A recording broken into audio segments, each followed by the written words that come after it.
everyone. It's Betsy Harvey with Betsy Harvey Inc., your communications headquarters for confidently communicating your personal brand story in your work and in your life.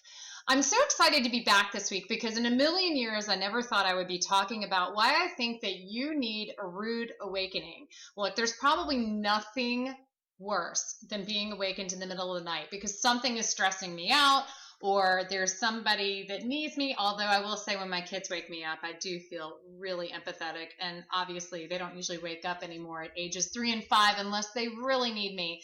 But there's this other kind of rude awakening that we actually need to give ourselves. The thing I want to ask you today, just to think about, is if you asked yourself the question I'm about to tell you, what would your response be? Am I being rude to myself? Am I being rude to myself? You see, this morning I was in a fitness class that, just so you know, quick shout out to Barbie Briggs, is the hardest class I've ever taken, and I hadn't been in a year. So this is part of the reason that I decided not to dress up for the video today. I at least let my hair dry for you, but just to show you that this is sometimes how I feel best after I have gotten a really good kick in my backside. Here's the thing. I've been so rude to myself lately. I'm not kidding. For the last 6 weeks, I've been eating pretty much whatever I want to eat. I've had a few more glasses of wine probably than I should, although I will say everyone was a joy because typically it was with people I adored being around. But when it came down to it, I wasn't necessarily being kind to myself because I wasn't necessarily getting quality sleep because of my eating choices and possibly having that extra glass of wine, but also because I wasn't making getting into my body a consistent priority. I'd have some weeks where I'd go to yoga 4 days a week. I'd have some days where I'd show up at the gym.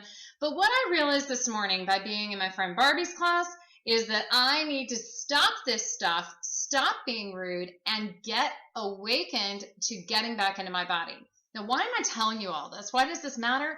This matters because we are so rude to ourselves in so many ways. The way we talk to ourselves, the food we put in our bodies, the way that we think about our work and our life. We oftentimes need a rude awakening to get us out of patterns and habits that we're not changing. So here's the thing. To make a change, we need to acknowledge where we're not being kind to ourselves, where we're being rude. Are we being rude to ourselves in terms of not taking good care of ourselves? That could be spiritually, that could be physically, that could be with our diet, how we eat. Are we being rude to ourselves in our work? Are we not allowing ourselves to say, I can be doing so much better in my work. I could be excellent if I would just do this one thing, or if I would stop this self-defeating knowledge. Or am I being rude to myself by not allowing myself to be at a better place, giving my best God-given talents out to the world? Am I being rude to myself in my life? Where am I being rude to myself? Now listen, this isn't supposed to be some narcissistic self-examination exercise. It's just an opportunity for you to open your mind and think about where you're not being kind to yourself. And then I want you to do something about it. Today, when I went to that fitness class, I didn't know where in the world I was going to muster up the muscle strength, much less the mental strength to get through some of those rounds of the final 8 reps. I mean, when she said 8 more, I thought, where is that going to come from? Well, the nice thing is with my faith life, I can always be asking this one upstairs for a lot of strength. Oh, God, I know I can do it. I know it. Come on, all things are possible. All things are possible. But the truth of the matter is we have to put ourselves in a position of getting super uncomfortable. Come on, people, real change, learning how to be kind to yourself, how to be better in your work, how to be better in your home, how to be awesome in your environment. It requires you to take a switch and go and change.